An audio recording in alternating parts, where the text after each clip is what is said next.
vous tenir debout, nous allons chanter ensemble le refrain « Je suis né pour te louer ».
Bonjour à tous, je suis heureuse d'être ici avec vous et j'espère que vous allez bien. Je vous souhaite une chaleureuse bienvenue et un bon sabbat.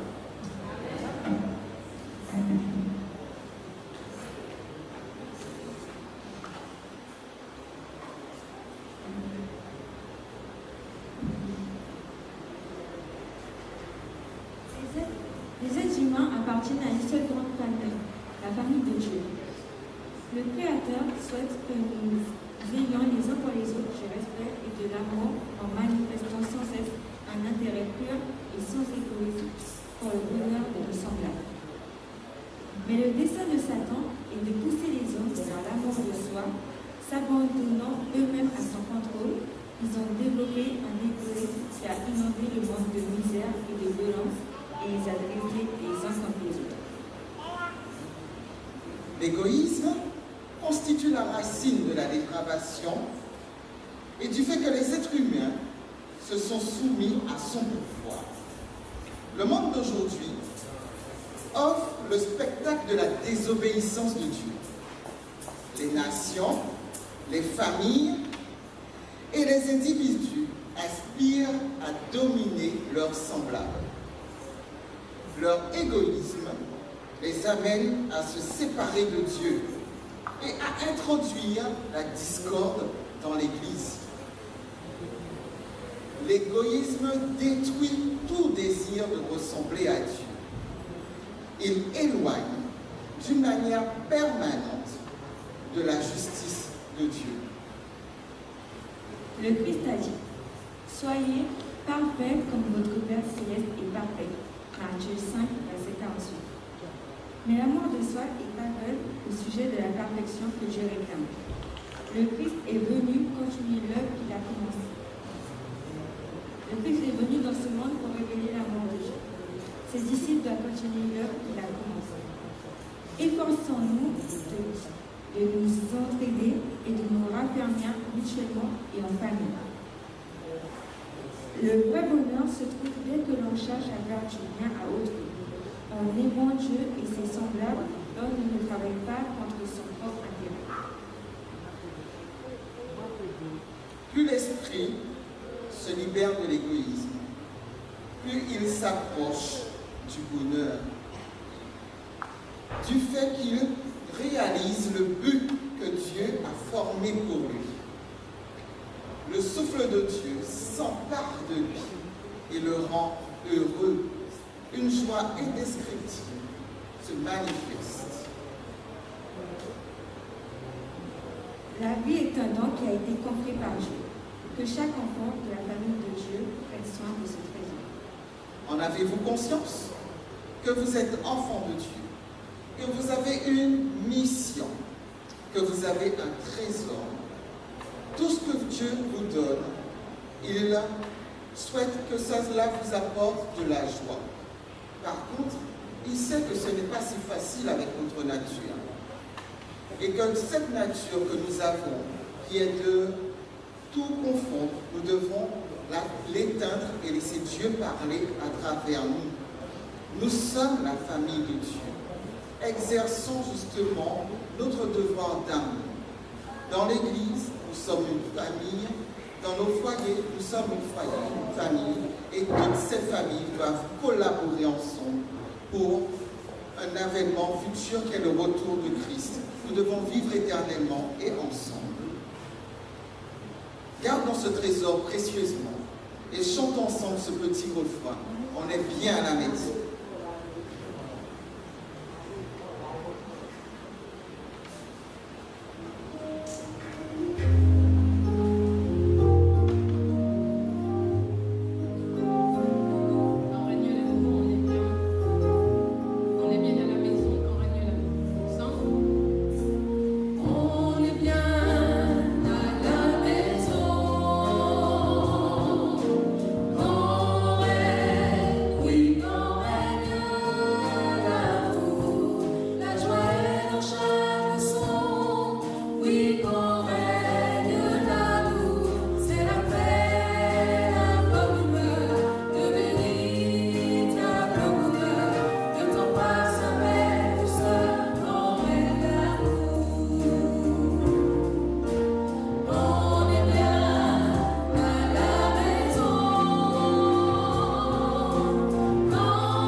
Notre leçon nous parle de Jonas. Orlan va nous conduire durant cette leçon. Et nous verrons tout ce qu'il y a en tiré. N'hésitez pas à participer. Chélie passera dans les groupes porter le micro. Donc soulevez la main pour qu'elle puisse venir jusqu'à vous.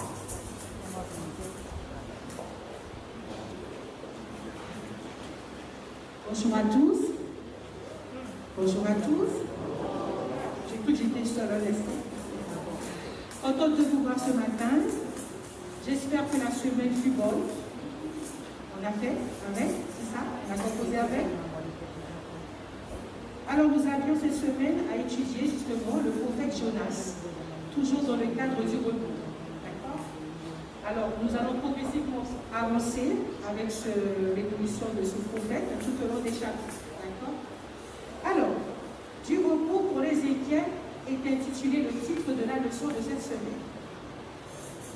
Alors, nous avons Jonas qui, un matin, certainement, Dieu lui dit, Jonas, le peuple de Ninive, il faut que tu ailles les voir parce que leur méchanceté est trop grande devant ma face.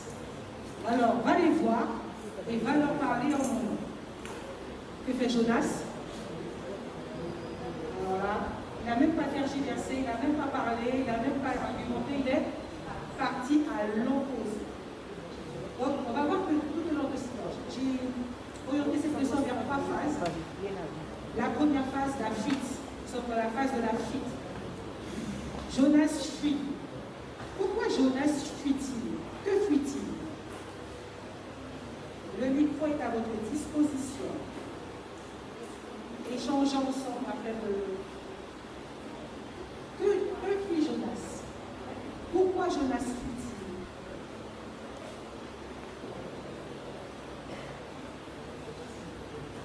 Voilà, Jonas fuit parce que cette nation a fait du mal à la sienne. Et c'est un patriote et il les a en aversion. Il ne veut pas entendre parler d'eux. Voilà, sa raison. Ok, oui, donc premier point. Qu'est-ce qu'on pourrait dire encore? Alors il fuit le peuple qu'il a une certaine aversion. Il ne peut pas les... Il ne les aime pas. Pour être poli, il ne les aime pas. Et il les craint également parce qu'il sait combien ils sont méchants en fait. Donc il s'est dit, ah Seigneur, tu t'es trompé, c'est pas moi qu'il faut envoyer là-bas. ah d'accord. Donc il craint pour sa vie. Il ne les aime pas, il craint pour sa vie. Il ne craint pas pour sa vie. Il ne craint pas pour sa vie. Ah. D'accord. Après, c'est vrai qu'il faut se rappeler que le peuple était connu pour une très grande cruauté. Hein.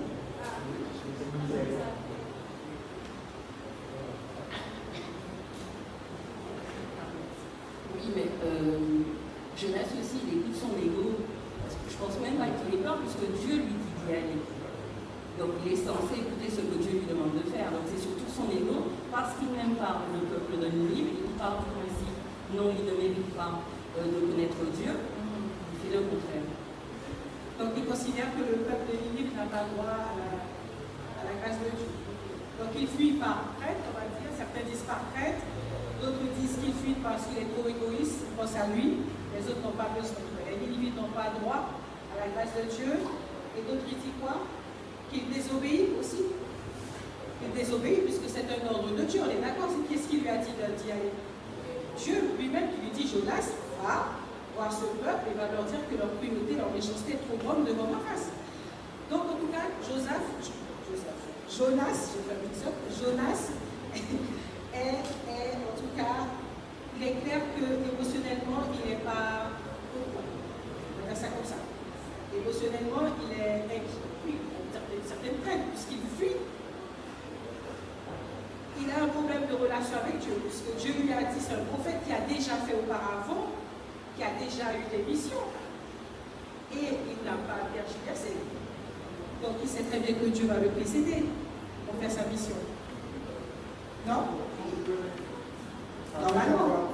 Après avoir entendu ce que Dieu réclame de lui, il n'est pas disposé à être un agent pour les faire échapper à la destruction. Il veut que ce peuple soit détruit. N'oublions pas que le roi, lorsqu'il avait des prisonniers, il les crevait les yeux et il coupait les deux mains. Essayez de vous imaginer. Peut-être que Jonas a eu des amis qui ont perdu leur main et leur yeux. On ne sait pas. C'est clair qu'on ne sait pas. Mais ça arrive maintenant, c'est bien fait pour eux, je ne vais pas. D'accord. Tania? Alors, puisque tu as posé la question, et c'est une question qui est assez générale, donc on va y répondre. J'attendais encore un petit moment, mais bon, on va quand même y répondre. Pourquoi est-ce qu'il fuit? La fuite de Jonas, lorsqu'on regarde la leçon dans son ensemble, de dimanche jusqu'à vendredi, il nous est aussi parlé de Jonas lui-même. Dieu sait toutes choses. D'accord? Dieu sait tout. Et Dieu sait qu'en participant au salut des autres, on participe à notre propre salut. Tu vas trop vite. Ah ben, c'est pour ça que je... Voilà, on va cheminer, mais je te laisse. Non, à ce moment-là, je te laisse faire la leçon. Donc là, nous sommes dans le constat, Jonas fuit. D'accord? Dieu lui donne une ordre, il fuit. Il part vers ce port pour aller prendre le bateau pour aller à Tarsis. Donc on peut supposer qu'il a peur de ce peuple parce qu'on les conseille qu'ils sont cruels. On peut supposer, à ce moment de la lecture, qu'il ne veut pas que ce peuple soit sauvé. Parce que voilà, on peut supposer, voilà, qu'il part. En tout cas, il n'a pas confiance, hein, parce que sinon, s'il avait une relation avec Dieu, il aurait été, il saurait que Dieu l'aurait précédé. Bon, on continue, on avance. Il arrive dans ce bateau avec ses étrangers qui ont leur croyance aussi, parce qu'ils ont leur Dieu, et il dit qu'il part parce qu'il fuit l'Éternel. Il ne verbalise quand même, il fuit l'Éternel. Alors, il embarque dans ce bateau, et maintenant, nous arrivons dans la phase où Dieu envoie cette heure, parce que au verset Jonas, il est quand même dit que Jonas 1, verset 4, mais l'Éternel fit souffler sur la mer un vent impétueux et s'éleva sur la mer une grande tempête. Le navire menaçait de faire naufrage. On connaît la suite. Il commence à enlever des choses, à jeter des choses. Chaque personne évoque son Dieu. Jonas tranquille dort. Et le réveiller, Jonas en difficulté là. Évoque ton Dieu aussi, peut-être qu'il va nous sauver. Et là, Jonas dit, en fait, je sais, c'est à cause de moi qu'on est en difficulté. Et Jonas, qu'est-ce qu'il demande? Son attitude est comment? Jetez-moi. Pourquoi il y a cette attitude de jeu? Il est comment émotionnellement, Jonas? Est-ce que vous saisissez son raisonnement, je ne sais pas si c'est raisonnement, mais son état en tout cas? Il fuit, Dieu lui dit va faire, il fuit, après il y a Dieu envoie le vent, il y a le vent, il sait qu'il fuit l'Éternel, il y a le vent, après il dit oh, jetez-moi. Il est comment émotionnellement, Jonas? Il n'a pas d'émotion, il est totalement détaché, je trouve. Quand tu trouves qu'il est détaché? Oui. Détaché de quoi? De ce qui se passe, effectivement, dans la situation.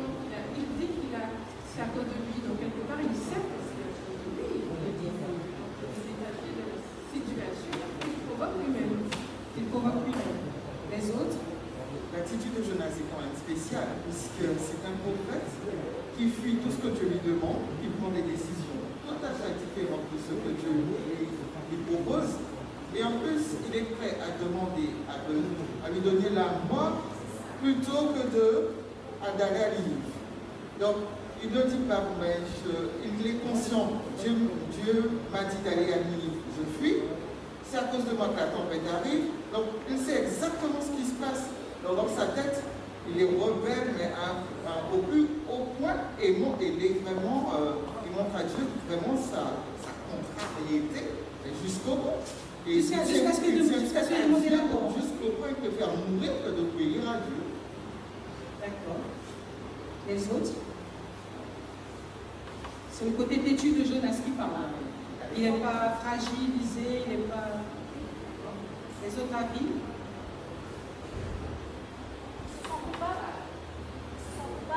Est-ce qu'ils sont coupables? Elle dit c'est pourquoi ils se sont coupables. Je vais D'avoir désobéi. Donc comme ils se sont coupables d'avoir désobéi, ils demandent la mort.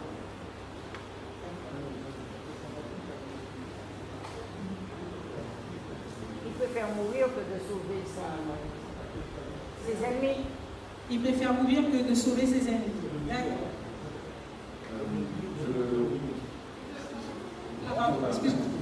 Juste pour dire que, voilà, pour moi, il fuit, il est conscient de qui il fuit, et entre guillemets, il voit qu'il s'est fait rattraper.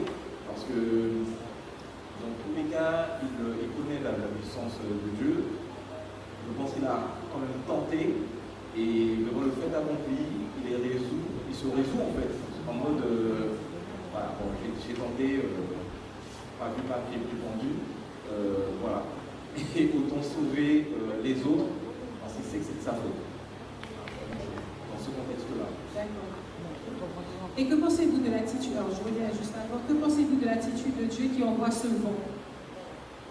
C'est quoi cette attitude qu'il a, Dieu? Pourquoi fait-il cela? Je reviens juste avant. que, bonjour à tous, je pense que Dieu a voulu incorporer Jonas pour le faire réfléchir à sa position et pour lui offrir une autre chance. Et Jonas, en demandant, en disant aux pêcheurs, aux personnes dans le bateau, de le jeter par-dessus bord, je pense aussi qu'il y avait une part de culpabilité, parce qu'il a dit je fuirai loin de ta face.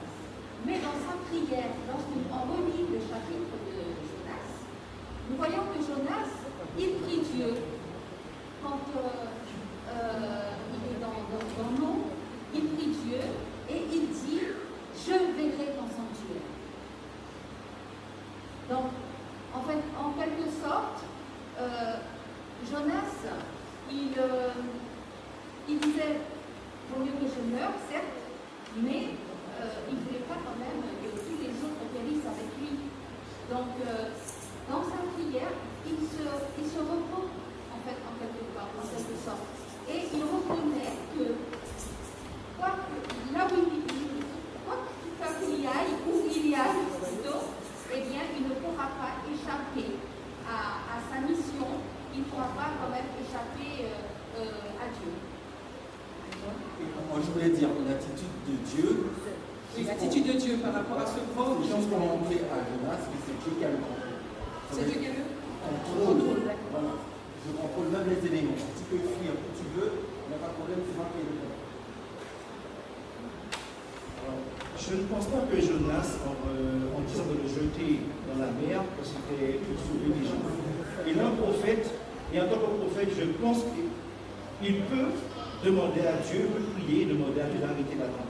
Je trouve que il était plus prêt à mourir plutôt que d'obéir. Il était tué son orgueil. Dans son orgueil, il ne voulait pas aller là-bas. Donc il a préféré fuir, il était prêt à mourir plutôt que d'obéir.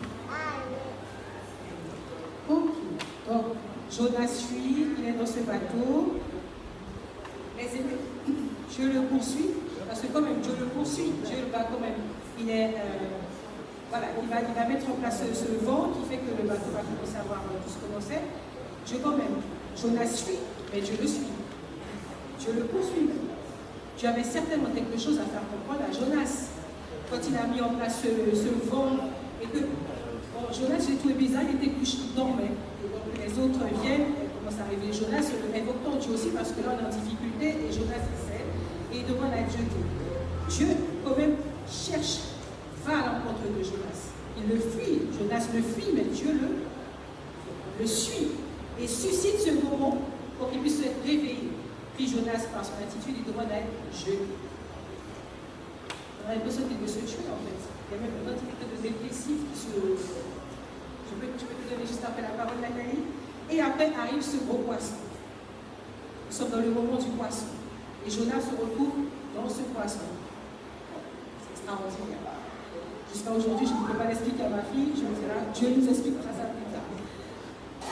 Il est dans ce poisson. Et là, il est haut. Comment il est, Jonas? Calme. Il ne peut pas aller bien loin. Il ne peut rester que dans ce poisson pendant 3 jours et 3 nuits. Vas-y, Nathalie. Je partage l'idée de penser que Jonas était têtu, ça c'est sûr. Mais je me dis aussi que lorsqu'il a décidé de se dénoncer auprès des personnes qui étaient avec lui dans le bateau, il y a quand même une forme d'honnêteté. Il n'était pas obligé de le dire. C'était de sa faute que si les éléments se déchaînaient contre lui. Il aurait pu très bien, lâchement, ne rien dire et mourir, puisque si c'est ce qu'il avait décidé de faire, de mourir avec tout le monde. Or, il s'est dénoncé tout en sachant que le risque, c'était qu'on allait le jeter à l'eau. C'est lui-même qui a dit « jetez-moi à l'eau » et après les choses vont se calmer. Donc il savait très bien, il avait confiance en Dieu, il savait très bien que Dieu aurait pu calmer la tempête. Donc je vois quand même une forme d'honnêteté dans Jonas, malgré ses défauts, malgré le fait de sa lâcheté, malgré sa peur, malgré son embêtement. Il y a quand même cette... je me fais l'avocat de Jonas. Tania.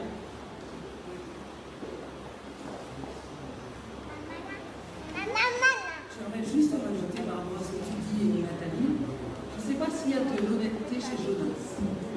Parce qu'une fois qu'on est touché par Dieu, mes amis, je ne sais pas si vous avez déjà ressenti ce sentiment. Lorsque Dieu vous appelle, dites-moi, est-ce que vous êtes tranquille? Nous ne sommes pas tranquilles. Tant que nous n'avons pas fait ce que Dieu nous a dit de faire, nous ne serons pas tranquilles, que nous dormions, que nous travaillions, que nous fassions quelque activité. Lorsque Dieu parle à notre cœur, lorsque Dieu nous appelle, lorsque Dieu nous a touchés, nous ne pourrons jamais trouver la sécurité, la tranquillité ailleurs qu'avec Dieu. Et c'est le cas de Jonas. Jonas n'a pas le choix. Jonas ne sait même, certainement il ne sait même pas ce qu'il dit. Vous imaginez que Jonas arrive devant des individus étrangers et Jonas dit je fuis du Capitaine. Vous imaginez ça? C'est-à-dire qu'il ne sait même plus ce qu'il dit parce qu'il est poussé, il est poussé par Dieu. Ça le hante. Jonas ne dort pas à tel point que Jonas demande la mort, c'est vrai, parce que il est hanté par ça. Il a une mission, il n'a pas compris que Dieu ne le lâchera pas tant qu'il n'a pas accompli sa mission. Et ça, c'est notre cas à nous aussi. Lorsque notre conscience est encore en éveil et nous dit que nous avons des choses à faire pour Dieu, mieux vaut les faire. Mieux vaut les faire et aller jusqu'au bout de ce que Dieu nous demande de faire. Je pense aussi que Dieu n'aurait pas sacrifié tout le bateau pour Jonas quand même. Peut-être qu'il aurait été juste pour... Il avait un plan, il y avait le poisson qui arrivait après tout ça, mais Dieu n'aurait pas sacrifié pour Jonas. Vous voyez quoi? De faire ce qu'il y avait dans le bateau. Donc je pense que le plan de Dieu était bien fait pour que lui-même puisse se dénoncer. Mais je ne pense pas qu'il y avait de la lâcheté de son côté quand il s'est dénoncé.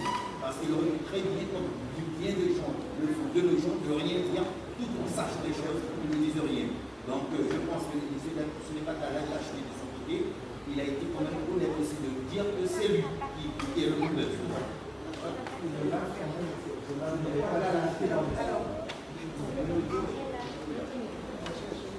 À la base, il n'aurait pas dû monter dans le bateau. Point barre. Donc ça, il est sorti. Mais comme Dieu aussi avait une mission pour lui, donc Dieu a continué le plan. Dieu avait une mission pour Jonas et pour nous.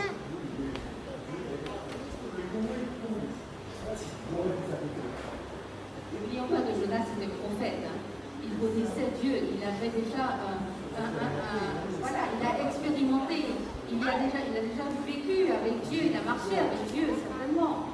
Et je pense que Dieu a donné cette mission à Jonas parce que Jonas avait aussi à être.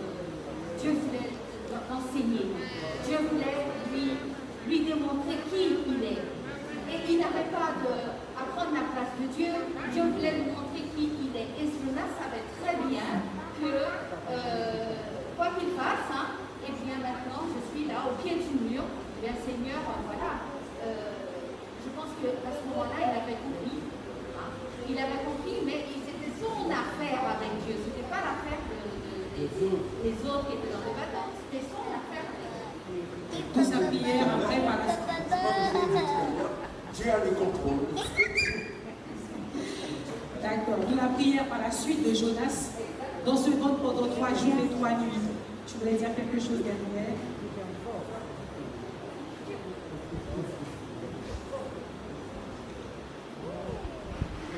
Dieu a le contrôle des choses. Dieu a le contrôle de la situation, mais Jonas, il ne va pas parce qu'il a aussi sa raison. Il connaît le peuple auquel il doit s'adresser. Il sait que c'est dangereux. Il a déjà eu du succès servant l'Éternel, mais maintenant là, Ninive, c'est un gars qui ne veut pas. Il ne veut pas aller à Ninive parce qu'il a une bonne raison. Premièrement, il risque de perdre sa vie, mais il ne pense pas aussi que Ninive va accepter le message. Donc, il dit non, c'est pas la peine d'y aller, c'est un temps perdu. Et il va dans la direction contraire. Donc, il faut comprendre Jonas également. Est-ce que nous ne faisons pas comme lui? Oui. Certainement.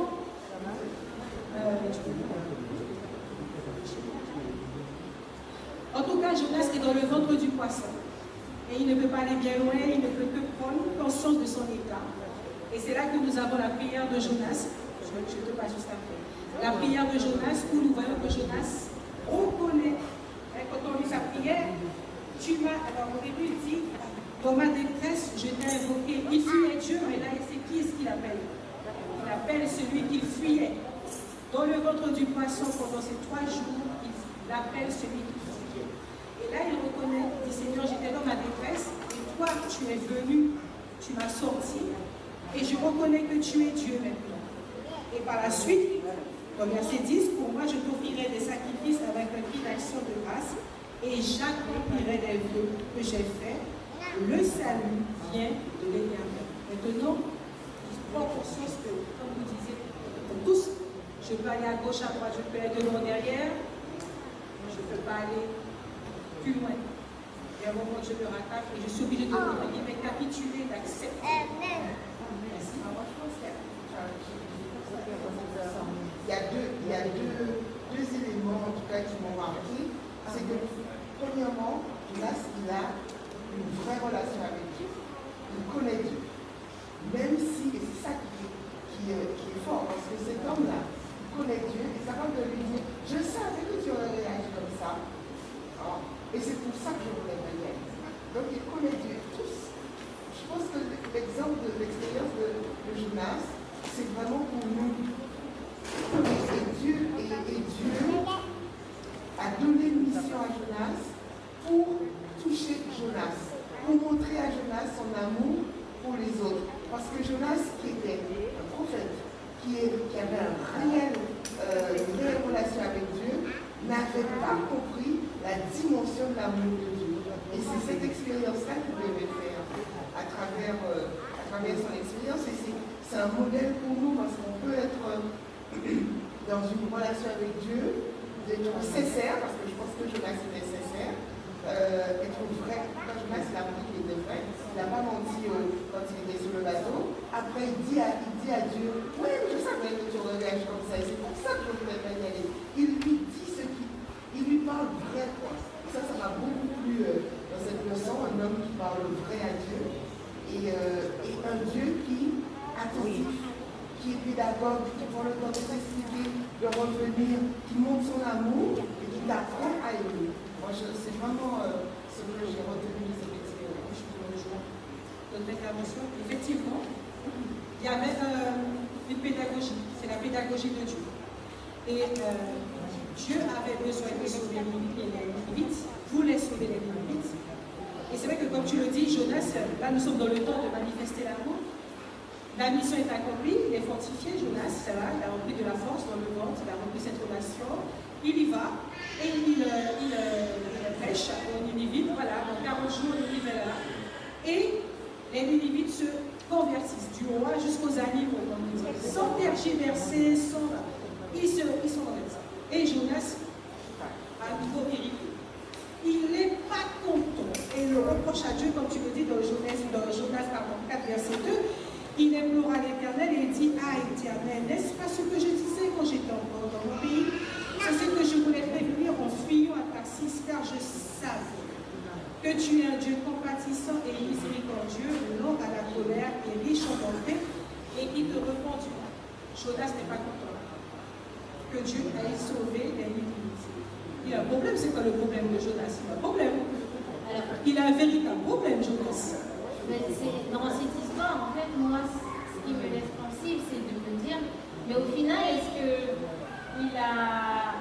qu'est-ce qu'il a retenu vraiment de la leçon? Parce que dans l'histoire, on nous dit que jusqu'à la fin, il est très égocentrique. Il se dit, je vais passer pour un mauvais prophète, parce que du coup, j'ai annoncé qu'ils allaient être détruits. En fait, il ne réalise même pas qu'il se contredit. Parce qu'il dit, je réalise que je disais qu'ils allaient être détruits s'ils ne se repentent pas, mais ils se sont repentis, ils n'ont pas été détruits. Donc en fait, il n'avait rien prédit du tout. Mais lui, tout ce qu'il voit, c'est son ego, en fait, au final. Donc à la fin, je me dis, mais qu'est-ce que ça lui a servi, malgré la pédagogie? Alors je ne juge pas, je ne dis pas que, parce qu'après, je ne connais pas l'histoire, mais c'est vrai qu'on voit comme il a dit tout à l'heure, on voit dans cette histoire qu'au final, toutes ces réactions sont purement humaines. Malgré le fait qu'il avait eu des expériences antérieures avec Dieu, malgré le fait qu'il était déjà prophète, il restait toujours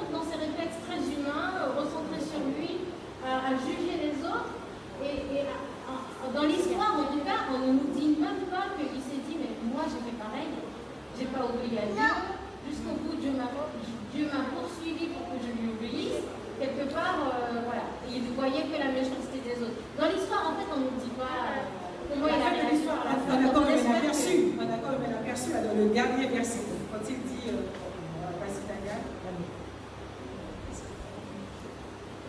sais pas si tu es en train de terminer. Je suis vers la fin. Voilà, je voulais juste te dire quand même que l'histoire de Jonas est une grande expérience pour chacun d'entre nous.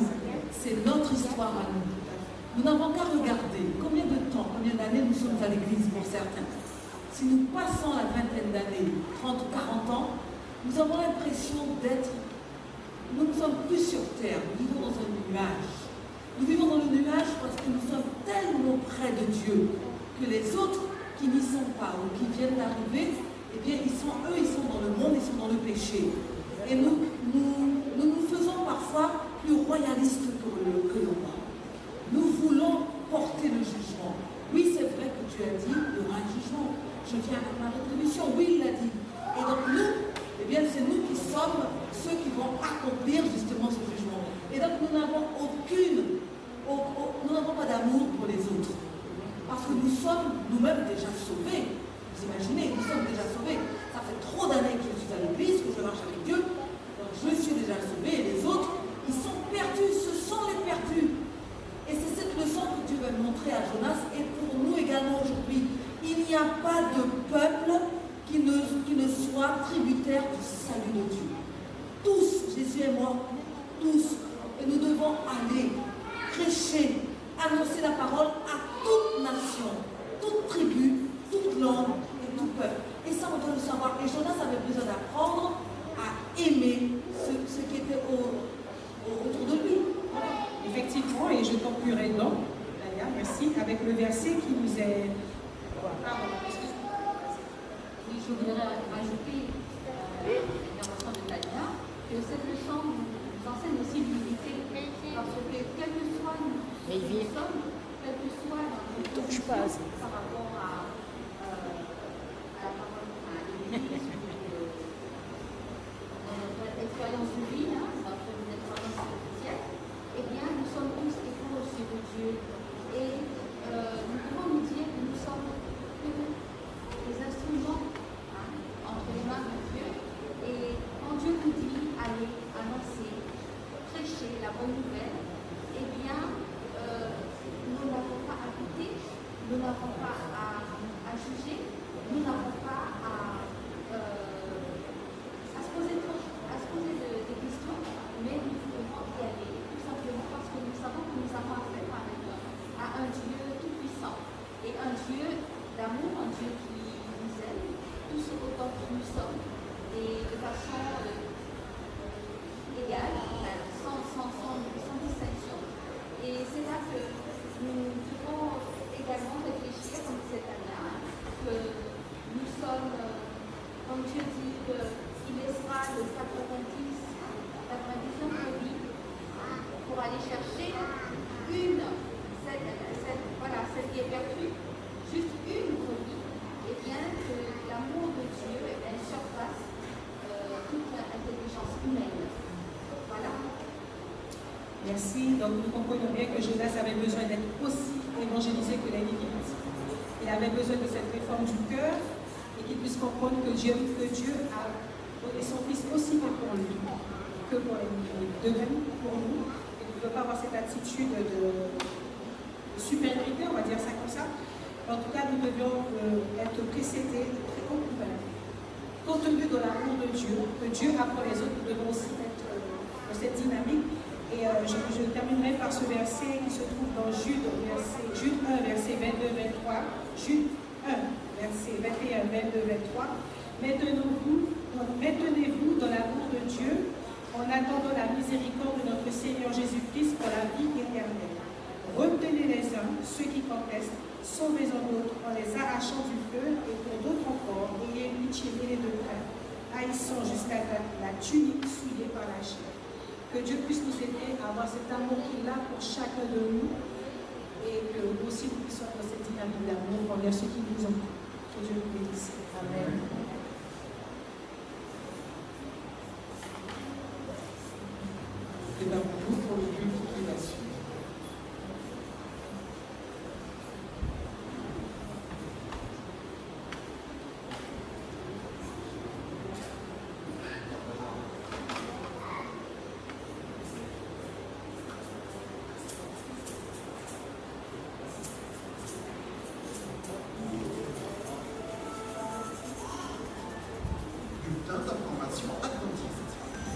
Annonce de la mission adventiste de la Guyane.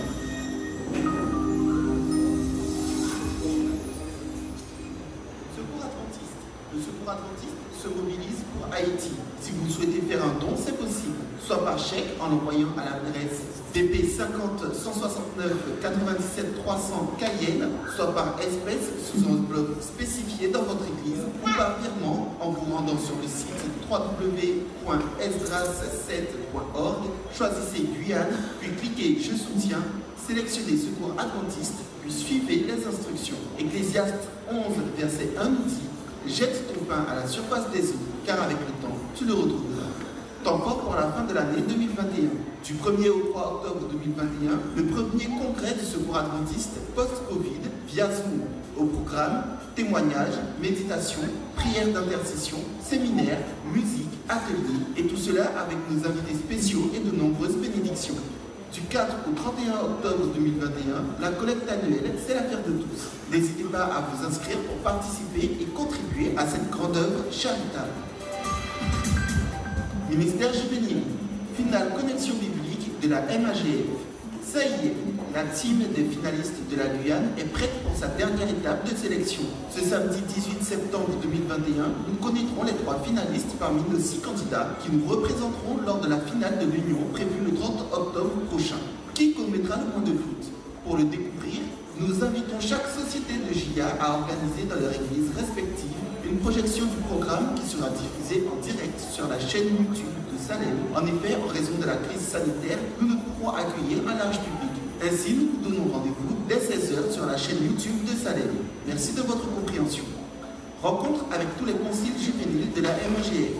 Le samedi 25 septembre 2021 à 16h au foyer des jeunes de la Madeleine, tous les conciles juvéniles de la Guyane, à savoir les directeurs, directeurs adjoints, conseillers, secrétaires et secrétaires adjoints, sont attendus pour une importante rencontre. Merci de faire des efforts pour être présents.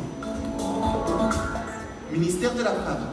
Ce samedi 18 septembre 2021 est la journée spéciale And It Now, organisée par le département du ministère des Femmes de la Conférence Générale. Le thème est Violence des jeunes. Le sermon de cette journée, intitulé Ramener la paix au foyer, nous apportera les informations, les encouragements et les conseils à partir de la Bible. De plus en plus dans les journaux, nous lisons des informations sur des violences perpétrées par et sur des jeunes. Nous ne pouvons plus faire comme si ce problème existait uniquement hors des murs de notre Église. Nos jeunes ne sont pas à l'abri. Partageons à travers ce sermon les informations pour le bénéfice du plus grand nombre. Le ministère de la Famille et le ministère de la Femme vous convient le 9 octobre à 16h à un séminaire présenté par le docteur Louis Jeffrey sur Zoom sur le thème Pornographie, dépendance, violence et souffrance. Vous êtes bienvenus pour participer à ce programme très enrichissant. Nous avons le plaisir de vous annoncer que le cours d'informatique commencera le 13 octobre de 15h à 16h. Nous demandons à tous ceux qui souhaitent participer à ce cours de se munir de son ordinateur. Pour toute inscription, contactez le 06 94 13 19 50 au plus tard le 6 octobre. Toute personne désireuse de faire le don d'un ordinateur peut contacter le même numéro. École La Persévérance. L'association Les Joyaux de Guyane recherche des animateurs BAFA confirmés, des animateurs périscolaires CQP ainsi qu'un directeur BAFD ou BPJEPS pour un accueil périscolaire les mercredis et vendredis après-midi durant l'année scolaire 2021-2022 à l'école La Persévérance de Cayenne. Vous pouvez nous contacter au 06 94 41 87 05 ou au 06 94 23 64 87. Ce sera tout pour les annonces de la mission adventiste de la Guyane. Nous voilà donc à la fin de notre bulletin d'information. Merci de nous avoir écoutés. La radio Aujourd'hui Vive vous souhaite un bon sabbat.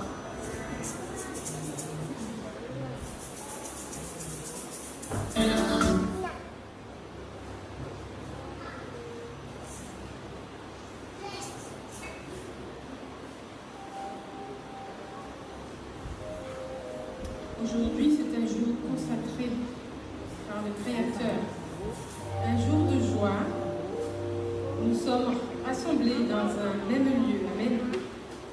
C'est dans cette atmosphère que je vous souhaite une chaleureuse bienvenue et je vous invite à vous tenir debout et à accueillir avec moi dans ce lieu saint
Sheikh Sada une excellente journée de sabbat en Jésus.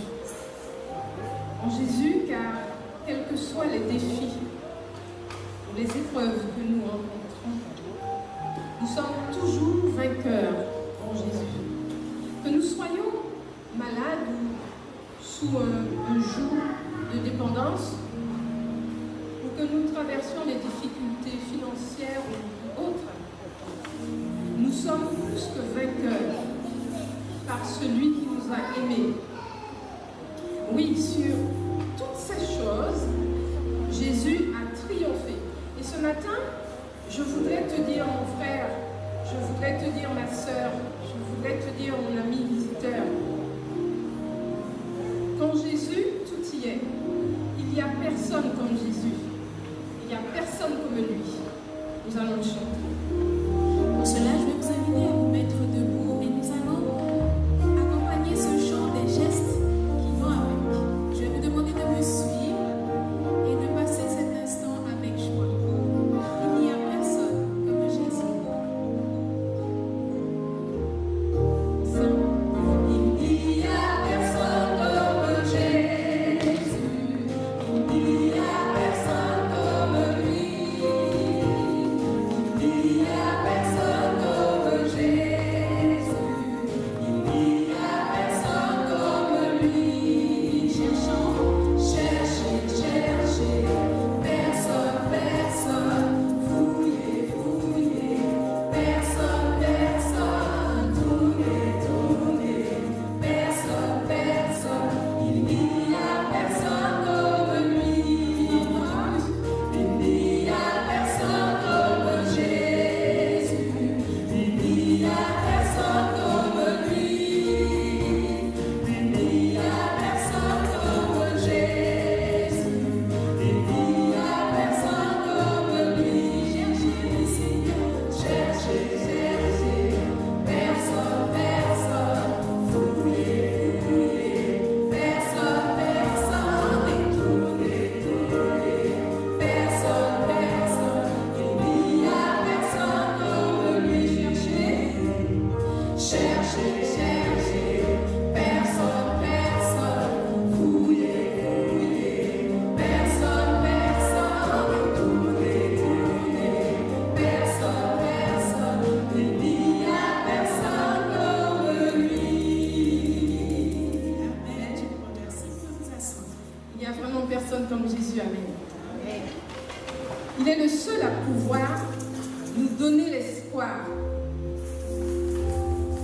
Quand nous ne pouvons supporter seuls certaines situations, quand nous pensons qu'il n'y a plus d'issue, en Jésus, le faible dit, je suis fort. Le pauvre dit, je suis riche. Et l'aveugle dit, je vois ce que Dieu a fait pour moi. Alors d'un cœur reconnaissant, disons merci au Seigneur. Nous allons chanter merci d'un cœur reconnaissant.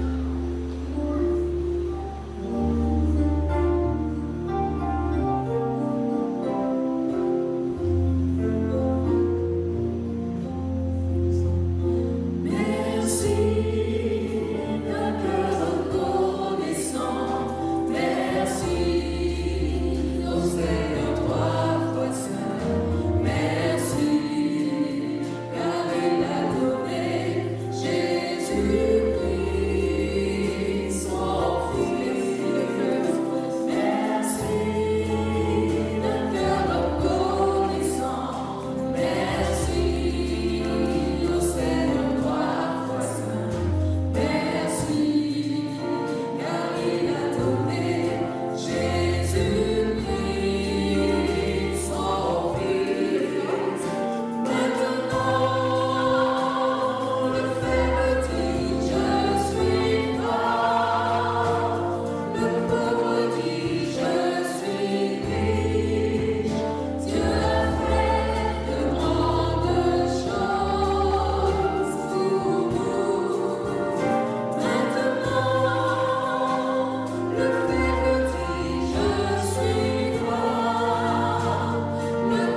me dire que, vu tout ce qui se passe en ce moment, écoutez, moi j'aimerais vraiment déjà vivre avec Jésus dans le ciel.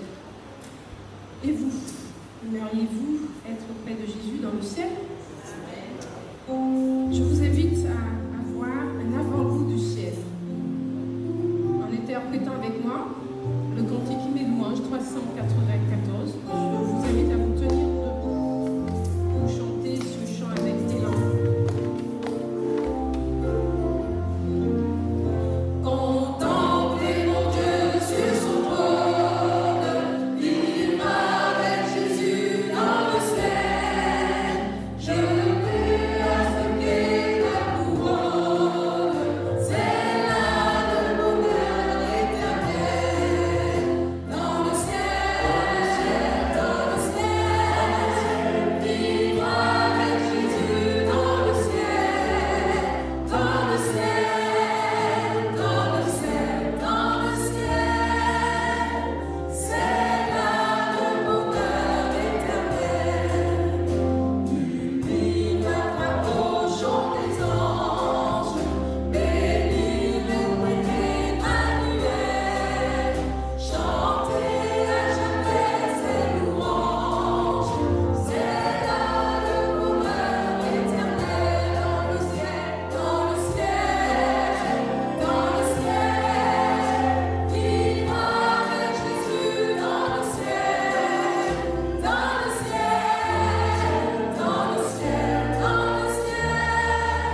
et tendre Père des cieux, nous te disons merci pour tout ce que tu as fait pour nous.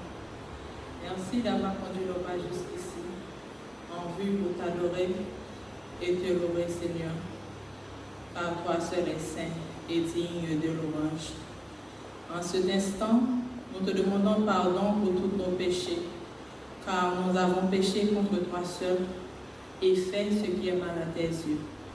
Seigneur, envoie ton Saint-Esprit, lave-nous et purifie-nous avec ton sang, le sang de Jésus-Christ qui a été coulé sur le bois infâme du calvaire, afin que nous ayons la vie éternelle. Seigneur, nous te demandons de nous bénir. Visite ceux qui sont dans les prisons, dans les hôpitaux, car tu as l'habitude de les guérir dans le jour du sabbat. Viens, Seigneur, habite dans nos cœurs. Transformez-nous, ô Dieu des cieux. Purifie-nous, car malgré tout ce qui se passe à travers le monde, tu nous as protégés, ainsi que notre famille, Seigneur. Daigne-nous visiter en cet instant. Nous avons apporté nos dîmes et nos offrandes avec joie dans ta maison. Bénis ceux qui sont apportés et ceux qui n'ont pas apporté, Seigneur. Car tu as dit dans ta parole, mets-toi à l'épreuve et en retour tu ouvres-nous les écluses des cieux. Dans quelques instants, la servante va prendre la parole, Seigneur. Envoie ton Saint-Esprit. Parle et nous t'écoutons, Seigneur. Dirige nos vies, sanctifie-nous, viens habiter dans nos cœurs.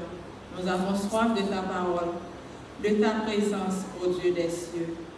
Nous t'en supplions, pas en vertu de nos mérites personnels, car nous n'avons pas, mais au nom de ton Fils Jésus-Christ, à lui seul qui revient toute la gloire, l'honneur, la magnificence au siècle des siècles. Amen. Prosterné devant toi, remplis-nous de ta présence,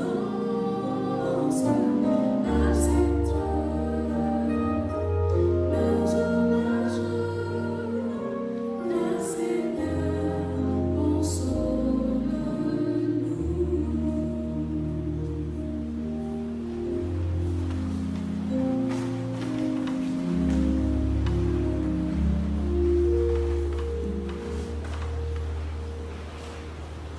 Vous comptiez sur beaucoup, et voici, vous avez eu peu.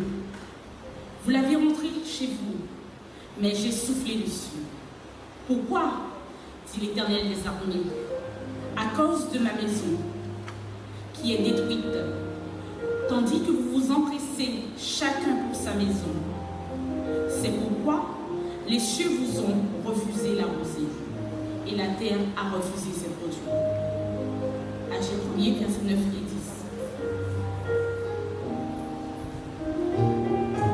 J'entends le chant.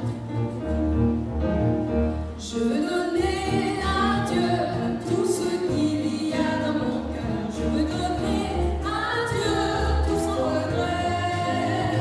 Apporter à Dieu mes offrandes avec honneur et pouvoir à la mer besoin. Je chante.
Bonjour chers frères et sœurs. Je me permets d'enlever le masque parce que au premier service, l'expérience n'a pas été bénéfique. Il m'a manqué de souffle à un moment donné. Je suis contente de vous voir en ce matin et d'être parmi vous. D'autant plus que c'est la journée spéciale Edith Nord en Guyane. Cette journée se passe en général au mois d'août, mais pour des raisons, elle se fait aujourd'hui dans toutes les églises de la Guyane.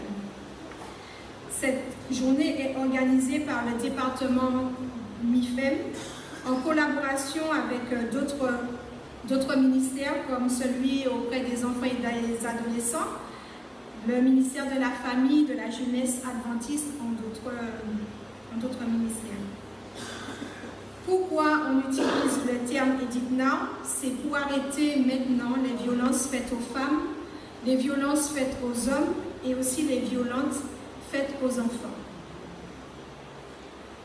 Vous allez me dire en quoi cela peut nous concerner à l'église, pourquoi en parler un sabbat matin.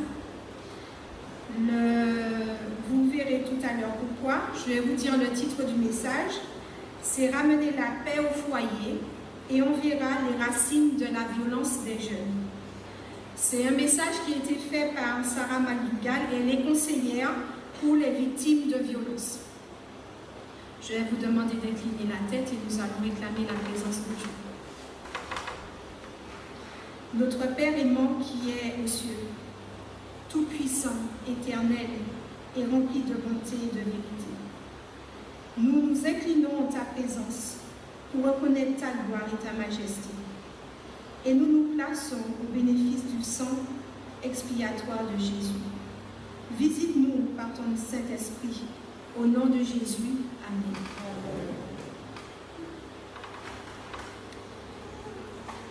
Comme je vous disais, trouver la racine de la violence des jeunes, ce n'est pas un sujet qu'on a l'habitude d'évoquer un sabbat matin et encore moins à l'église adventiste. Nous savons que certaines personnes seront mal à l'aise avec le sujet, mais néanmoins nous devons en parler. Parce qu'il est vital que nous reconnaissions ce problème. De plus en plus, dans les journaux, nous lisons des informations sur des violences perpétuées par et sur des jeunes. Nous ne pouvons plus faire comme si ce problème existait uniquement hors des murs de notre Église. Nos jeunes ne sont pas à l'abri. Le monde d'aujourd'hui est un endroit dangereux pour nos enfants et aussi pour nos jeunes. Si nous avons suffisamment de courage pour entendre les statistiques concernant la violence, le harcèlement et les agressions, nous verrons que ces chiffres sont inquiétants, et ce, quel que soit le pays. Les technologies ont multiplié le potentiel de cruauté chez les jeunes, en rendant possible ce qu'on appelle le cyberharcèlement de ses camarades sans risquer de s'exposer ou de se mettre en danger personnellement. Alors nous allons voir un peu les chiffres. Ce sont des chiffres qui sont tirés des organismes dont l'OMS. Alors ils nous disent qu'il existe plusieurs types de violences physiques, psychologiques, verbales, sexuelles, aussi la négligence et bien d'autres encore. Alors en ce qui concerne la violence physique, ils nous disent qu'on compte 200 000 homicides chaque année dans le monde parmi les jeunes de 10 à 29 ans, ce qui représente près de la moitié, 43% du nombre total des homicides dans le monde chaque année. Et 83% de ces homicides, ce sont des victimes de sexe masculin. Et on nous dit que pour chaque jeune tué, il y a autant qui peuvent être hospitalisés avec des conséquences qui peuvent durer à long terme. Et dans cette même étude, on nous dit qu'il y a jusqu'à 24% des femmes qui rapportent que leur première expérience sexuelle a eu lieu sous la contrainte. Concernant les violences sexuelles sur les enfants de moins de 18 ans, même constat, si ce n'est que plus effrayant.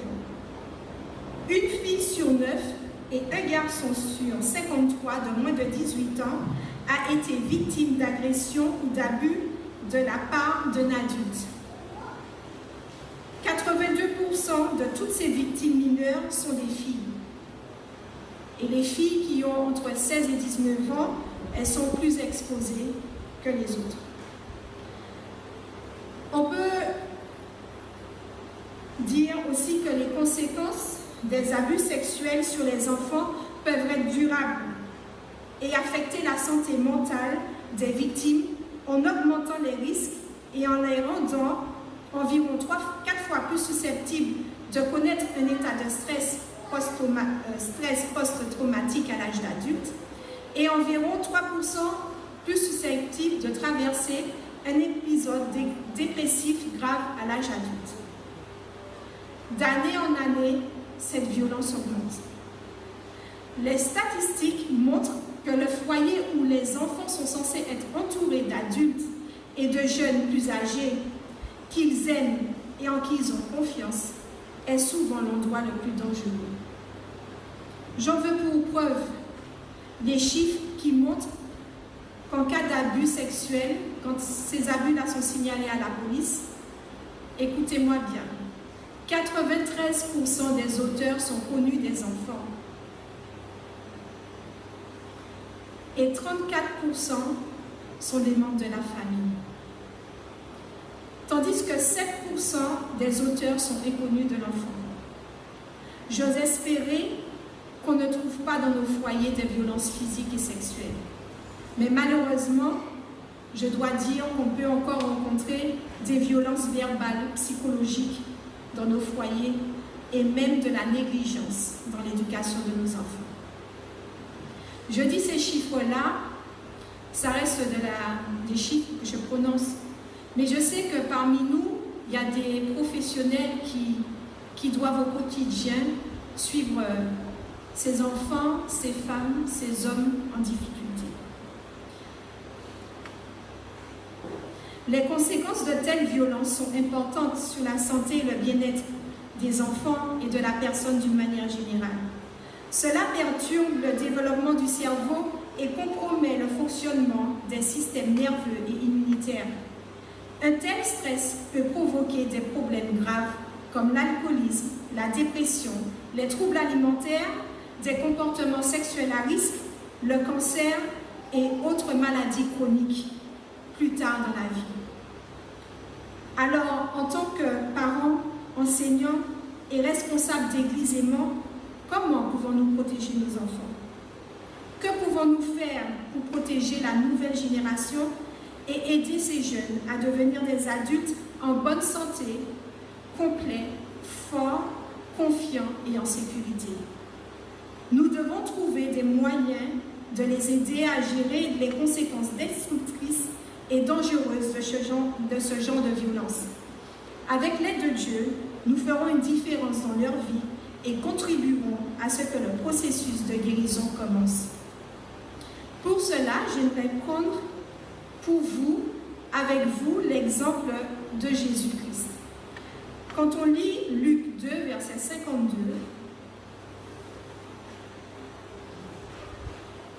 nous pouvons voir la description de l'enfance du Christ.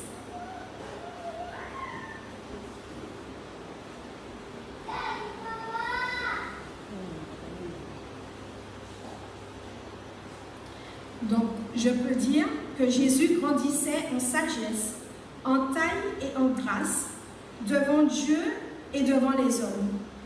Cela nous indique 3 choses sur son enfance. Il grandissait en maturité psychologique et spirituelle. C'est ça, grandir en sagesse. Il grandissait en santé et en force physique. C'est ça la taille. Et il grandissait dans la grâce de Dieu et des hommes.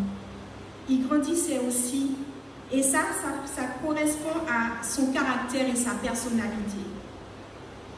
Ellen White nous dit que le court récit des premières années de Jésus est tout plein de signification. Le petit enfant grandissait et se fortifiait. Il était rempli de sagesse. et la grâce de Dieu était sur lui. Son esprit était actif et pénétrant. Il était plus réfléchi et plus sage que les enfants de son âge. Son caractère avait un équilibre magnifique. Ses facultés intellectuelles et ses forces corporelles se développèrent graduellement en harmonie avec les lois de l'enfance. Donc, chers frères et sœurs et amis visiteurs, pour avoir les meilleures chances de grandir en sagesse, en stature et en grâce comme Jésus, nos enfants ont besoin de protection et de sécurité pour se développer en équilibre et en harmonie. Cela veut dire qu'ils n'ont pas besoin que de sécurité physique, ils ont besoin aussi d'une sécurité émotionnelle, spirituelle, sexuelle et psychologique. Les solutions pour prévenir les expériences négatives durant l'enfance doivent commencer au sein du foyer chrétien. Parce qu'aujourd'hui, on parle de l'origine des violences faites aux jeunes, mais nous avons été jeunes avant nos enfants, et pour la plupart, ou j'espère le moins d'entre nous, nous avons peut-être connu ces violences. Dieu qui est ce réparateur des brèches, qui puisse vous aider à réparer ces torts, et que le sang de Jésus puisse nous purifier et nous guérir. Amen. Nous aimons nos enfants. Nous voulons ce qu'il y a de mieux pour eux. Mais souvent, nous ne réalisons pas que nous les préparons à des vies marquées par la violence, en les soumettant à un manque de sécurité à la maison. S'ils nous voient en train de nous disputer et que le père attaque la mère ou inversement, le foyer que nous offrons à nos enfants n'est pas un foyer sûr. S'ils sont maltraités ou agressés sexuellement par les membres de la famille ou des amis fidèles, le foyer non plus n'est pas un foyer sûr. S'ils vivent dans la peur de nos critiques, de nos paroles blessantes, nous ne leur offrons pas non plus un foyer sûr. Si les erreurs et les échecs qu'ils ont commis sont utilisés pour les ridiculiser ou encore leur appeler ça ressasser et avoir la honte et leur dire qu'ils sont la honte de notre famille, eh bien nous ne leur offrons pas non plus un foyer sûr. S'ils observent les pères, les hommes de la famille exercer leur pouvoir pour exploiter les femmes au lieu de les diriger comme Jésus en servant et en protégeant, nous ne leur offrons pas non plus un foyer sûr. Pour concrétiser un petit peu ce que je viens de dire jusqu'à maintenant, concernant l'éducation qu'on donne à nos enfants, l'exemple qu'on leur montre, je vais vous donner cet exemple. Alors, en fait, cette fille, on l'appelle la petite personne. Et tant qu'elle était petite, tout le monde avait l'habitude de passer à ses caprices. Et ce qu'elle demandait, elle l'obtenait. Elle n'a jamais appris à servir les autres. Elle a toujours agi avec malice. Et en grandissant, cette grande petite personne a commencé à travailler. Et elle avait l'habitude, en fait, d'exercer son pouvoir et sa domination sur autrui. Mais, on va dire, vous avez parlé un peu tout à l'heure là de Jonas, elle savait ce qu'elle faisait, parce que par rapport à sa hiérarchie, elle était bien mielleuse. Donc, on pensait que c'était l'employé modèle. Donc, elle est arrivée à gravir les échelons. Et cette petite personne, malgré le fait qu'elle était bienveillante avec sa hiérarchie, elle dominait et elle faisait du tort à ses collègues, à ses collaborateurs. Mais un jour, ses employeurs se sont rendus compte de cette manigance et ils ont commencé à lui enlever son pouvoir. Et on nous dit que c'est qu'à ce moment-là que son entourage a pu enfin retrouver un bien-être. Ils ont pu se reconstruire. Donc l'éducation qu'on donne a un impact sur nos enfants. Nous ne pouvons pas contrôler le monde qui nous entoure, chers frères et sœurs, mais nous avons en revanche une responsabilité indéniable devant Dieu, celle d'élever nos enfants dans des foyers sûrs et doux qui reflète la tendresse et l'amour du caractère du Christ. L'atmosphère qui entoure l'âme des parents emplit toute la maison et se fait sentir dans toutes les sphères du foyer. La première étape pour mettre fin à ce cycle pénible est de briser le silence et de mettre en lumière le sujet. L'apôtre Jean nous donne une partie de comment briser ce silence. Lisons Jean 3, versets 19 à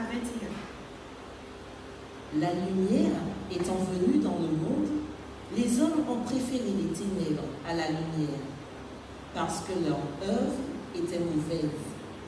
Car quiconque fait le mal est la lumière, et ne vient point à la lumière, de peur que ses œuvres ne soient dévoilées. Mais celui qui agit selon la vérité vient à la lumière, afin que ses œuvres soient manifestées, parce qu'elles sont faites en Dieu. Amen. Aussi gênant que cela puisse nous paraître, nous devons commencer à discuter de la réalité d'une manière qui laisse la place à l'honnêteté et qui conduit au changement. Quand en tant qu'Église mondiale, nous évitons les sujets qui nous mettent mal à l'aise, en préférant garder les choses secrètes et cachées, nous permettons à la violence de prospérer en privé.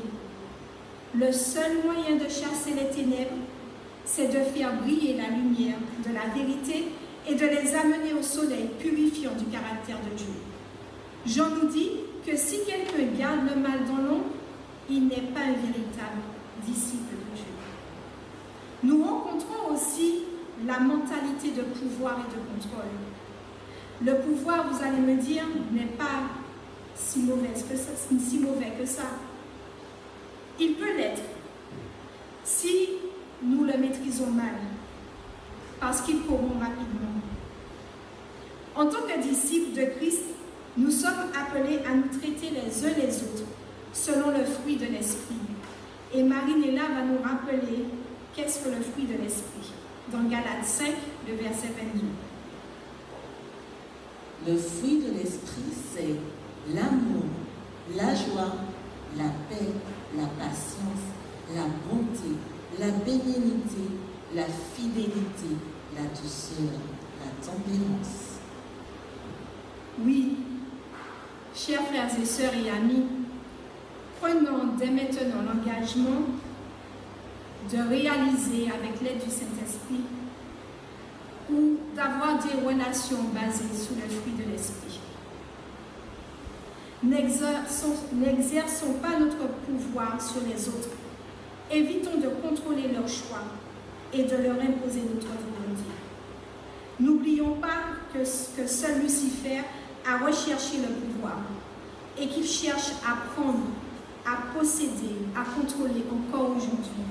Surtout auprès de nos jeunes, il cherche à les prendre, à les posséder et à les contrôler. Il cherche à déstabiliser les foyers qui ont un impact sur la société. Christ, au contraire, cherche à donner. Jésus et le Père sont un dans leur identité d'amour. Ensemble, ils n'utilisent que les instruments de l'amour et de la vérité pour nous éviter à accepter le salut. Tous les autres instruments, que sont la force, la tromperie, la manipulation, la ruse, la corruption, l'intimidation, l'évitement, l'isolation, la séduction, tous sont des outils du diable et non de Dieu. Nous ne pouvons utiliser ces outils dans notre parentalité, dans nos relations amoureuses, dans nos mariages ou nos ministères, sans assumer les caractéristiques de Satan. Quand les croyants, membres d'église ou dirigeants, se focalisent sur le pouvoir et non sur l'esprit de service, que ce soit dans nos mariages, dans nos classes, dans nos petits groupes, ou bien dans nos églises ou dans nos communautés de foi, dans leur ensemble, nous perpétuons une atmosphère propice aux violences. Nous cherchons à détenir le pouvoir de Dieu sans posséder son caractère. Et ensuite, nous sommes désespérés quand nos enfants deviennent des jeunes qui ont vu la violence devenir la norme. qui marche sur nos traces violentes émotionnellement, verbalement, physiquement ou spirituellement. Posséder le pouvoir sans posséder également le caractère de Dieu est une preuve de péché qui doit être exposée à la lumière de la vérité divine. Tant que nous ne brisons pas le cycle de violence, nous ne suivons pas l'ordre de Jésus de nous aimer les uns les autres pour vivre dans la lumière. Quand on lit 1 Jean 2, verset 10 et verset 11, celui qui aime son frère ou sa sœur demeure dans la lumière et ne fait pas tomber les autres. Mais celui qui maltraite est son frère ou sa sœur, vit et marche encore dans les ténèbres. Quand nous avons le courage nécessaire pour parler ouvertement et honnêtement de la manière de créer des foyers pleins de bonté et de compassion, quand nous refusons de protéger et de permettre des habitudes familiales qui cautionnent un esprit de violence et d'agression envers la nouvelle génération, alors l'Église peut commencer à connaître le réveil et la guérison. Tant que nous ne faisons pas cela, nous dérobons collectivement du cœur de nos enfants les trésors que sont la sécurité et la confiance. Ce faisant, nous dénaturons aussi le caractère de Dieu et transgressons le 3e commandement qui dit « Tu ne prendras point le nom de l'Éternel ton Dieu en vain, car l'Éternel ne laissera point impuni celui qui prendra son nom en vain. » En tant que membres du corps du Christ, nous prétendons refléter le nom de Dieu.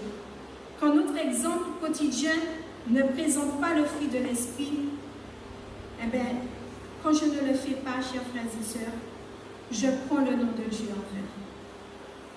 Dans Galates chapitre 5, Paul nous dit que quand nous suivons les désirs de notre chair, ben les conséquences sont évidentes. Si moi, Karine, je continue à suivre les désirs de ma chair, eh ben, j'aurai de l'inconduite, j'aurai de l'impureté, de la débauche. Je serai hostile aux autres. J'aurai un sentiment de discorde, j'aurai de la jalousie, de la fureur, de la rivalité. Et je serai même celle qui va commettre la division. J'aurai du parti pris, j'aurai de l'envie. Plein de choses semblables. Je vous préviens, continue Paul, comme je l'ai déjà fait, ceux qui se livrent à de telles pratiques n'hériteront pas du royaume de Dieu. Et je pense que même à ce niveau, Dieu veut que nous soyons au ciel avec lui. Et même au niveau de la violence, il veut vraiment que nous mettions un terme à cela. Lui qui répare les brèches, il est prêt à réparer chacune de nos familles, chers frères et sœurs. Cela nous met encore mal à l'aise de reconnaître que bien trop souvent, nous traitons notre famille chez nous avec plus d'hostilité, de disputes, de jalousie, d'éclats, de colère, d'envie et d'autres formes d'agression émotionnelle et physique que nous ne le faisons ailleurs. Nos conjoints ou nos enfants deviennent des cibles faciles de notre frustration, de notre épuisement ou de notre irritabilité. Ensuite, ils grandissent en croyant que ces comportements sont normaux. Ils traitent leurs frères et sœurs, leur père, leurs petits amis, leurs futurs conjoints en fonction du même modèle générationnel. Chers frères et sœurs, Jésus fait grâce aujourd'hui, même à ce niveau. Ellen White nous dit que le foyer devrait être au point du ciel sur la terre, un endroit où les affections sont cultivées et non soigneusement refoulées. N'oublions jamais que nous rendons, pour rendre notre foyer lumineux et heureux, pour nous-mêmes et pour nos enfants, nous devons nous attacher aux vertus du Sauveur. Des difficultés peuvent surgir, elles sont le lot de l'humanité, mais que la gratitude et la bonté illuminent notre cœur, et même aux jours les plus sombres. Sous son apparence de simplicité et de monotonie, le foyer peut être un endroit où des paroles gaies sont prononcées, où des actes de bonté sont accomplis, où la courtoisie et l'amour sont des hôtes permanents. Cette attitude va dépendre de notre volonté à imiter Jésus-Christ et à suivre son amour et à suivre son cœur d'amour pour nos enfants, nos jeunes. Jésus-Christ doit être nos références. Notre référence est le centre de nos attitudes au foyer. C'est vrai qu'on se penche depuis tout à l'heure là sur la jeunesse, mais si parmi nous, adultes, nous avons subi ou nous avons peut-être été auteurs de ces faits, que Dieu puisse nous pardonner. Ce n'est pas non plus un appel que je fais aux femmes. C'est une attente de la part de tous ceux qui prétendent suivre Jésus-Christ et être remplis de l'Esprit. Hommes, femmes, garçons et filles. Nous devons arrêter maintenant avec toute cette violence. La Bible nous appelle à manifester de l'amour en disant la vérité sur la violence. Malheur à ceux qui appellent le mal bien et le bien mal, qui changent les ténèbres en lumière et la lumière en ténèbres, qui changent l'amertume en douceur et la douceur en amertume. Dans Éphésiens 5, les versets 11 à 13, Paul nous enseigne clairement à n'avoir aucune part avec les ténèbres. Il nous dit de dénoncer les œuvres des ténèbres. Il nous dit d'utiliser la lumière pour révéler les choses cachées et exposer le péché à la lumière. Si par contre nous ne savons pas le faire, il y a des professionnels qui peuvent nous aider, nous accompagner dans cette démarche de reconstruction, en plus de notre relation avec Dieu. Quand nous minimisons auprès de nos enfants les exemples de violence au foyer, en acceptant les modèles culturels agressifs comme normaux, et que nous donnons l'impression que l'abus de pouvoir n'est pas si dangereux qu'il est aux yeux de Dieu, alors nous agissons en opposition avec le cœur d'amour de Dieu. Aussi longtemps que la violence prospère en silence au sein des foyers de la communauté de la foi, aussi longtemps que nos églises conduisent leur évangélisation en servant des méthodes fondées sur le pouvoir et la force, aussi longtemps que nous adoptons les aspects de notre culture locale qui soutiennent et encouragent une attitude de contrôle sur les autres, nous montrons à nos jeunes que la violence est normale, qu'il est en point à signaler les violences et que cette mentalité de domination et de sentiment que tout nous est dû remplace de manière acceptable l'amour sacrificiel de Dieu. Si nous le décidons, nous pouvons montrer à nos jeunes comment mettre un terme à la violence. Edith Nar. Mais cela veut dire que nous devons regarder dans le miroir,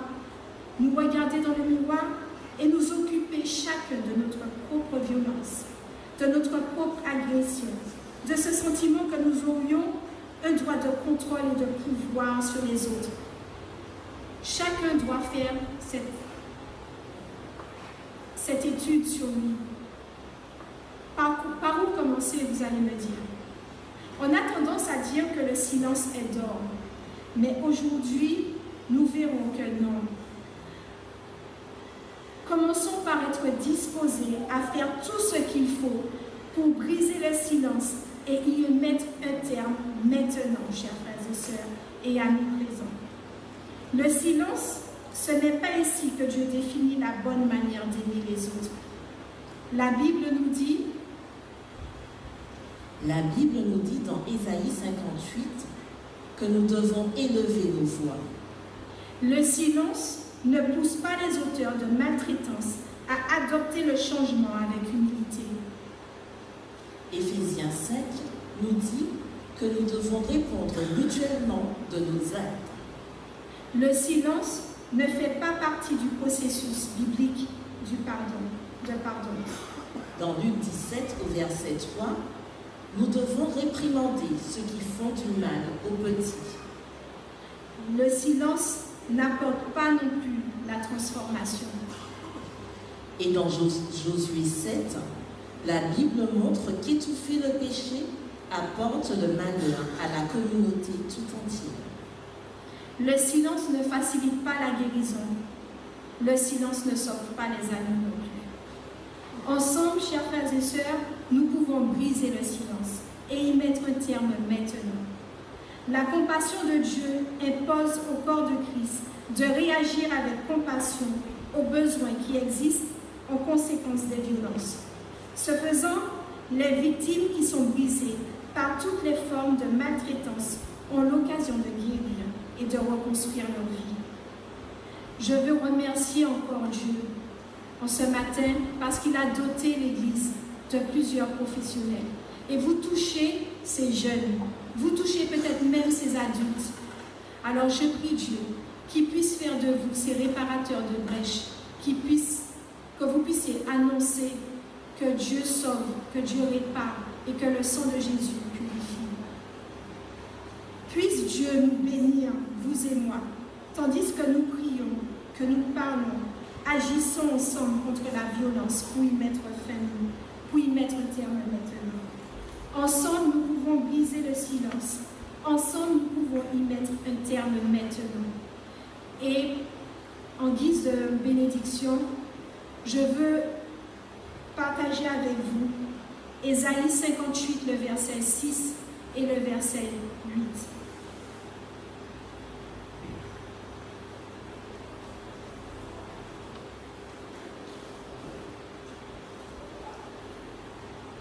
Détache les chaînes de la méchanceté, dénoue les liens de la servitude, renvoie libres les opprimés et que l'on rompe toute espèce de joug. Alors, ta lumière poindra comme l'aurore et ta guérison germera promptement. Ta justice marchera devant toi et la gloire de l'Éternel t'accompagnera. Amen. Que nous puissions dès maintenant détacher les chaînes de la méchanceté et dénouer les liens de la servitude. Amen.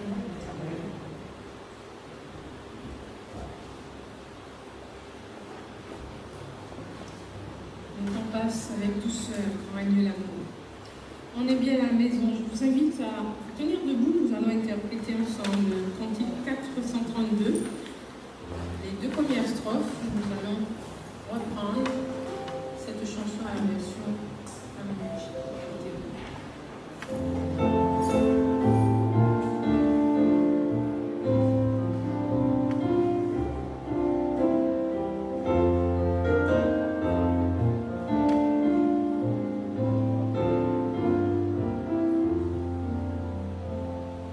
On est bien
oublié de vous rappeler que la suite du programme se fera le 9 octobre dans l'après-midi et nous vous attendons à l'église à 16h. Pour ceux qui ne pourront pas se connecter sur la plateforme Zoom, nous aurons le plaisir de passer ce moment avec vous, toujours sur la possibilité d'être restauré, corps, âme et esprit.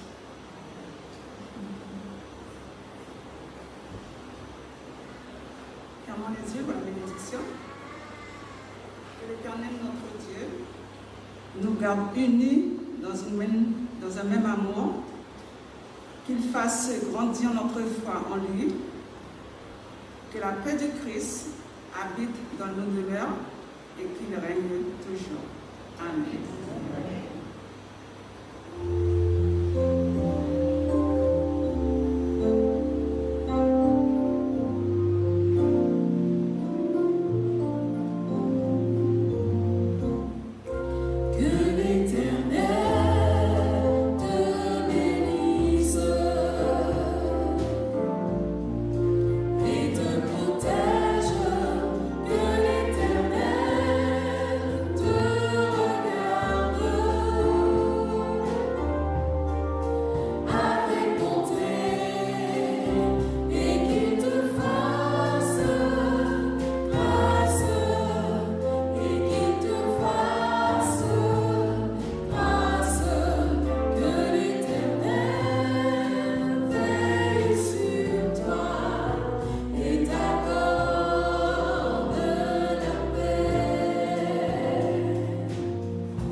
Cherchez, cherchez,